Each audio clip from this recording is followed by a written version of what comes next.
Laughter in the Dark by Vladimir Nabokov. To Vera.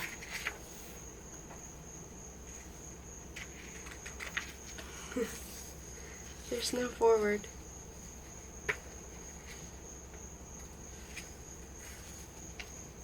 That's so strange. I'm so used to there being forwards. Okay. 1. Once upon a time there lived in Berlin, Germany, a man called Albinus. He was rich, respectable, happy. One day he abandoned his wife for the sake of a youthful mistress he loved, was not loved, and his life ended in disaster.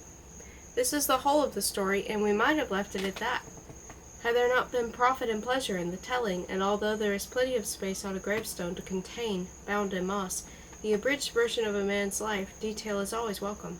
It so happened that one night Albinus had a beautiful idea. True, it was not quite his own, as it had been suggested by a phrase in Conrad, not the famous Pole, but Udo Conrad, who wrote the Memoirs of Forgetful Men, and that other thing about the old conjurer who spirited himself away at his farewell performance.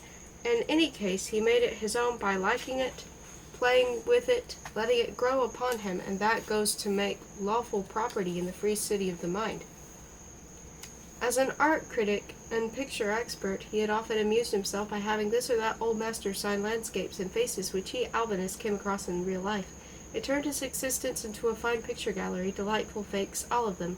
Then one night, as he was giving his learned mind a holiday in writing a little essay, nothing very brilliant, he was not a particularly gifted man, upon the art of the cinema, the beautiful idea came to him. It had to do with colored animated drawings, which had just begun to appear at the time. How fascinating it would be, he thought, if one could use this method for having some well-known picture, preferably of the Dutch school, perfectly reproduced on the screen in vivid colors, then brought to life, movement and gesture, graphically developed in complete harmony with their static state in the picture. Say, a pothouse with little people drinking lustily out of wooden tables, and sunny glimpse of a courtyard with saddled horses, all suddenly coming to life with that little man in red putting down his taker to this girl with the tray, wrenching herself free, and the hen beginning to peck on the threshold. It could be continued by having the little figures come out and then pass through the landscape of the same painter, with perhaps a brown sky and a frozen canal, and people on the quaint skates they used then, sliding about in old-fashioned curves suggested by the picture, or a wet road in the mist, and a couple of riders finally returning to the same tavern, little by little bringing the figures and light into the self-same order, settling them down, so to speak, and ending it all with the first picture. Then, too, you could try the Italians. The blue cone of a hill in the distance, a white looping path, little pilgrims winding their way upward, and even religious subjects, perhaps, but only those with small figures. And the designer would not only have to possess a thorough knowledge of the given painter and his period, but be blessed with talent enough to avoid any clash between the movements produced and those fixed by the old master. He would have to work them out for the picture. Oh, it could be done, and the colors, they would be sure to be far more sophisticated than those of animated cartoons. What a tale might be told, the tale of an artist's vision, and a happy journey of eye and brush in a world in that artist's manner, suffused with the tints he himself had found. After a while he happened to speak of it to a film producer. But the latter was not in the least excited. He said it would entail a delicacy of work, calling for novel improvements in the method of animation, and would cost a whole lot of money. He said such a film, owing to its laborious designing, could not reasonably run longer than several minutes, that even it would bore most people to death and be a general disappointment. Then Albinus discussed it with another cinema man, and he too pooh-poohed the whole business. We could begin by something quite simple, said Albinus, a stained window coming to life, animated heraldry, a little saint or two. I'm afraid it's no good, said the other. We can't risk fancy pictures. But Albinus still clung to his idea. Eventually he was told of a clever fellow, Axel Rex, who was a wonderful hand at freaks, had, as a matter of fact, designed a Persian fairy tale, which had delighted highbrows in Paris and ruined the man who had financed the venture.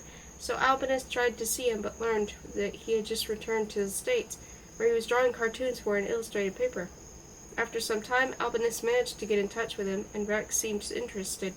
Upon a certain day in March, Albinus got a long letter from him, but his arrival coincided with sudden crisis in Albinus's private, very private life, so that the beautiful idea which otherwise would have lingered on and perhaps found a wall on which to cling and blossom, had strangely faded and shriveled in the course of the last week.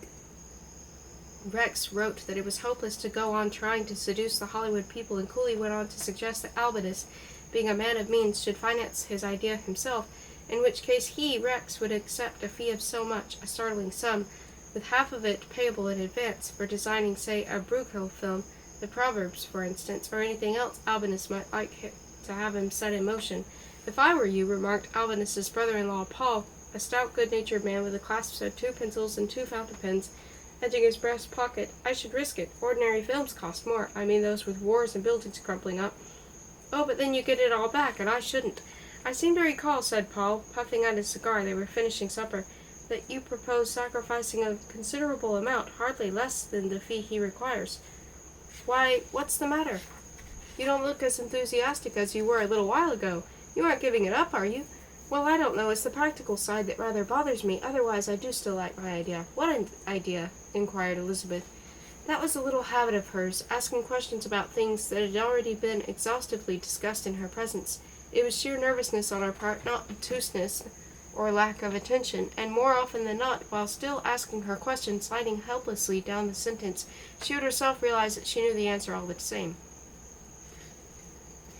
Her husband was aware of this little habit, and it never annoyed him. On the contrary, it touched and amused him. He would calmly go on with the talk, well knowing, and rather looking forward to it, that presently she would supply the answer to her own question. But this particular March day, Albinus was at such a state of irritation, confusion, misery, that suddenly his nerves gave way.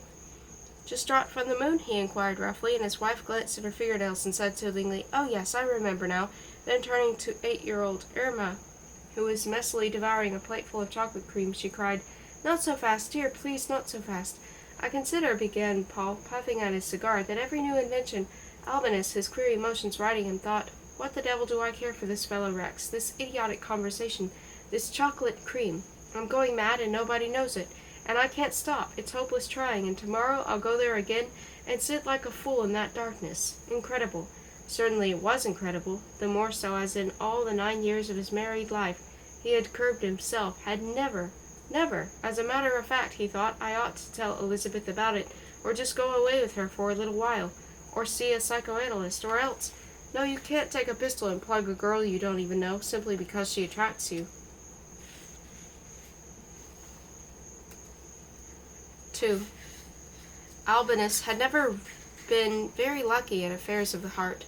Although he was good-looking, in a quiet, well-bred way, he somehow failed to derive any practical benefit from his appeal to women, for there were decidedly something very appealing about his pleasant smile and the vile blue eyes which bulged a little when he was thinking hard, and as he had a slowish mind, this occurred more often than it should.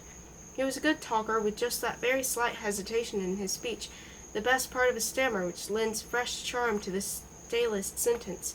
Last but not least, for he lived in a smug German world, he had been left a soundly invested fortune by his father, yet still romance had a trick of becoming flat when it came his way.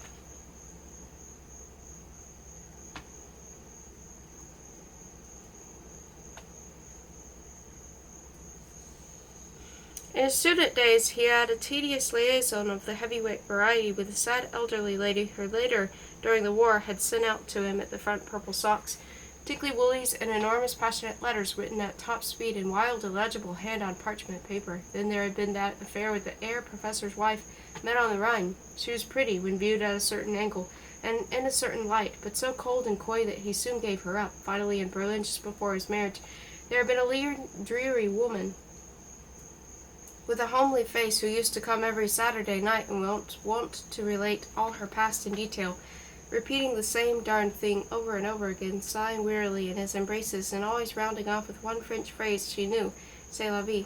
Blunders, gropings, disappointments, surely the Cupid serping him was left-handed, with a weak chin and no imagination. And alongside all these feeble romances, there had been hundreds of girls whom he had dreamed, but whom he never got to know. They had just slid past him, leaving for a day or two that hopeless sense of loss which makes beauty what it is, a distant lone tree against golden heavens, ripples of light on the inner curve of a bridge, a thing quite impossible to capture. He married, but though he loved Elizabeth after a manner, she failed to give him the thrill for which he had grown very weary with longing. She was the daughter of a well-known theatrical manager,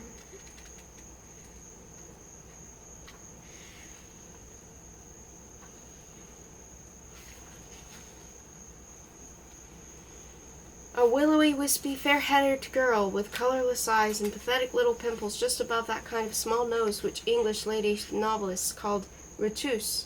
Note the second E added for safety. Her skin was so delicate that the least touch of left a pink spot on it, slow to fade. He married her because it just happened so.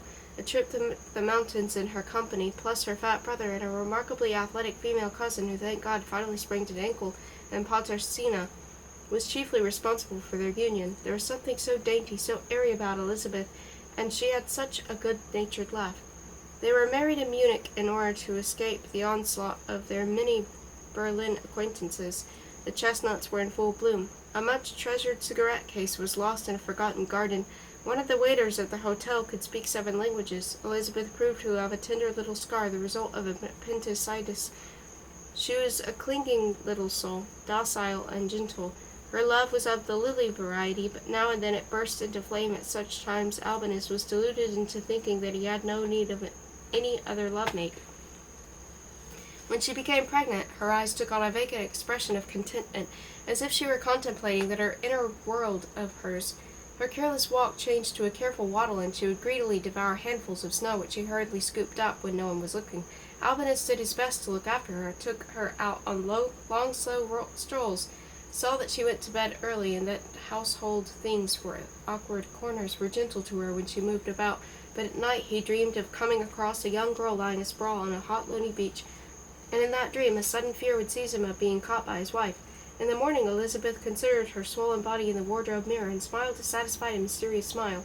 Then one day she was taken to a nursing home, and Albinus lived for 3 weeks alone. He did not know what to do with himself, took a good deal of brandy, was tortured by 2 dark thoughts, each of a different kind of darkness. One was that his wife might die, and the other that if only he had a little more pluck he might find a friendly girl and bring her back to his empty bedroom. Could the child ever be born? Albinus walked up and down the long whitewashed white enamel passage with that nightmare palm in the pot at the top of the stairs. He hated it. People in the hopeless whiteness of the place, and the ruddy-cheeked, rustling hospital nurses with white-winged heads who kept trying to drive him away. At length the assistant surgeon emerged and said gloomily, "Well, it's all over." Before Albinus's eyes there appeared a fine dark rain, like the flickering of some very old film, 1910, a brisk, jerky funeral procession with legs moving too fast. He rushed into the sick room. Elizabeth had been happily delivered of a daughter. The baby was at first red, then wrinkled like a toy balloon on the decline. Soon, however, her face smoothed out. After a year she began to speak.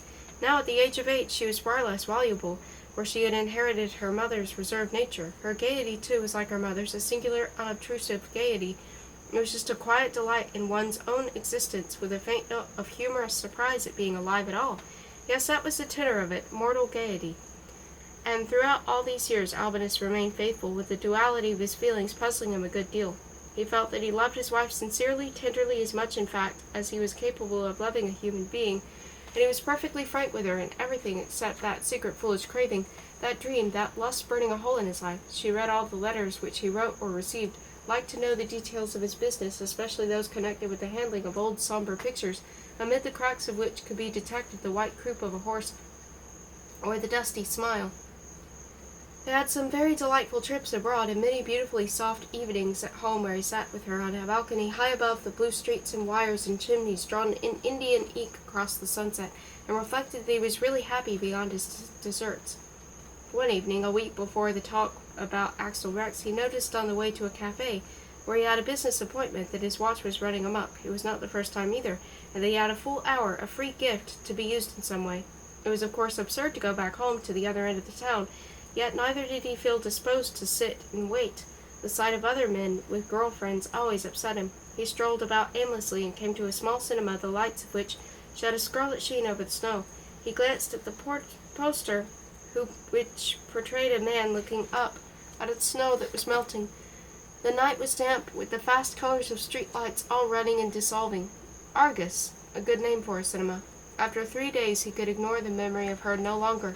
He felt ridiculously excited as he entered the place once more, again in the middle of something.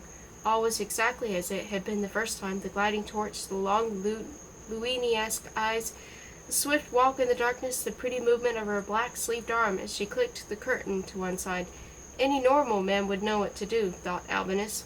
A car was spinning down a smooth road, with hairpin turns between cliff and abyss. As he left, he tried to catch her eye, but failed. There was a steady downpour outside, and the pavement glowed crimson. Had he not gone there that second time, he might perhaps have been able to forget this ghost of an adventure, but now it was too late. He went there a third time, firmly resolved to smile at her, and what a desperate leer it would have been had he achieved it. As it was, his heart thumped so that he missed his chance. And the next day, Paul came to dinner. They discussed the Rex affair. Little Irma gobbled up her chocolate cream, and Elizabeth asked her usual questions. "Just dropped from the moon?" he asked, and then tried to make up for his nastiness by a belated titter. At dinner, he sat by his wife's side on the broad sofa, pecked at her with little kisses while she looked at gowns and things in a women's magazine. And dully he thought to himself, "Darn it all, I'm happy. What more do I need? That creature gliding about in the dark, like to crush her beautiful throat. Well, she is dead anyway, since I shan't go there any more."